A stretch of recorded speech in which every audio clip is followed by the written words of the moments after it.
आले बरं का माहेर येऊन सासरी, नाहीतर कमेंट करताल किती दिवस राहती बाई माहेरीच. आले आले बघा, आल्यानंतर किती हा राडा. लगेच इकडे कारबळी पाळणं सेट करायला घेतलं होतं, कारण ऋदूला झोपायचं होतं म्हणूनच. त्याने लगेच ऋदूला झोपायला घेतलं तर मी लगेच साफसफाई करायला काढली. हे बघा, हे कपडे वगैरे व्यवस्थित लावायचे होते. ऋदूच्या आजीनं धुतले तर होते, पण व्यवस्थित मलाच लावायचे होते ना, म्हणूनच. नंतर ऋदूचे वेगळे, माझे वेगळे. हे 2 बास्केट ऋदूचे, ते पाठचं मोठं दिसतंय ते माझं आहे. रुद्राच्या पप्पाच्या आतमध्ये आहे बास्केट. आमच्या सगळ्यांचे बास्केट वाटून आहेत बरं का. आम्ही सगळं वाटूनच घेतो, काय पण असो. 3 भाग पाहिजेत. आणि ऋदू आता आमचा 4था कच्चा लिंबू टिंबू.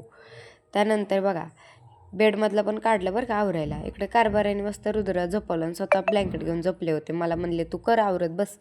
हा बेडमधलं काढलं. त्यानंतर ते आवरलेलं की लगेच दुसऱ्या बेडमधलं पण काढलं, कारण एका दिवसात आपल्याला सगळं संपवायचं होतं. नंतर रॅक पण काढला घासायला, म्हणजेच मांडणी हो, भांड्याची रॅक. ती पण बघा स्वच्छ घासायला बाहेर सासूबाईने घासून काढली होती. मी तर आतलंच केलं तर डब्बे. आणि म्हणलं सासूबाईंना, म्हणलं घासा तुम्ही ही मांडणी, कारण म्हणलं सगळं मी तर नाही करू शकत हँडल एकटी, म्हणूनच. त्यानंतर मी लगेच डबे धुतलेले पुसून वगैरे लगेच भरायला वगैरे घेतलं, कारण म्हणलं भरून वगैरे ठेवलेलं बरं. नंतर अजून उद्यावर गेल्यावर तसंच आळस राहून जातो.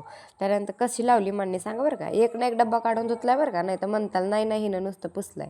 सगळं धुतलंय, तेव्हाच तर मी तुम्हाला दाखवते. सासर असो किंवा माहेर, बाईच्या जातीचं काम कुठं सुटत नाही बरं का. म्हणूनच एक ना एक डब्बा काढून घेतला होता साफसफाई करायला. भेटूया पुढच्या व्हिडिओमध्ये. व्हिडिओ आवडल्यास